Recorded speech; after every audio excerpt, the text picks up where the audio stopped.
Water, air and soil were the chief elements of today's Future Tasmania conference in Launceston. Keynote speakers touched on topics including climate change and the future of agriculture in Tasmania. It's the third conference run by the group Future Tasmania, and the president of the Australian Conservation Foundation told the gathering a proposed pulp mill in the Tamar Valley must be based on science, and the Resource Planning and Development Commission hearing into the project should not have been sidelined. And we should have learnt by now that if we're going to deal responsibly with issues of economic development and sensitivity to the environment, there has to be a proper scientific assessment. Agricultural speakers claim tax avoidance schemes were slowly destroying Australia's $70 billion agricultural industry. The corporate world is getting hold of the agricultural assets of this country via the tax schemes that we call managed investment schemes. That means the taxpayer is really paying for this. Tasmanian farmers say the challenge is inflated prices being paid for tree plantation land.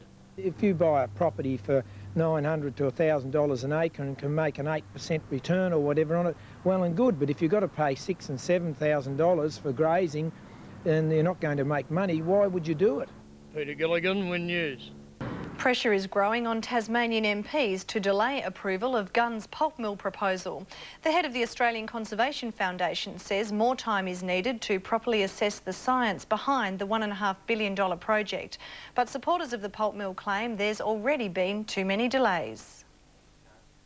It's now only days until state MPs decide the fate of the pulp mill, but conservationists say that's too soon. It's worth spending an extra month or two or an extra year or two to get it right, rather than risk unnecessary damage to other activities in Tasmania and risk Tasmania's clean green image. Former Prime Ministerial Advisor Geoffrey Cousins has recently weighed into the debate, criticising both the federal and state government assessments of the project. Today, Professor Lowe added his voice to the chorus of concern. It's certainly true if it was built it would be the newest pulp mill in the world, but it wouldn't even be the best pulp mill in southeastern Australia. He's told delegates at a Future Tasmania conference a decision on the project this week would be hasty, but supporters of the pulp mill say there has been enough time. There have been independent assessments done by Swaco, PIC and ITS Global for the Tasmanian government. Malcolm Turnbull has had his department poring over those documents and others for several weeks now. I think that is enough time. The forum was also told of concerns the pulp mill will lock in the need for more plantation timber and threaten the future of prime agricultural land. I think it's philosophised by the year 2015 there will be no area of land left to have farms on. It'll all be under plantation forestry. Organisers insist the timing of today's forum, just days before state parliamentarians have to vote, is just a coincidence.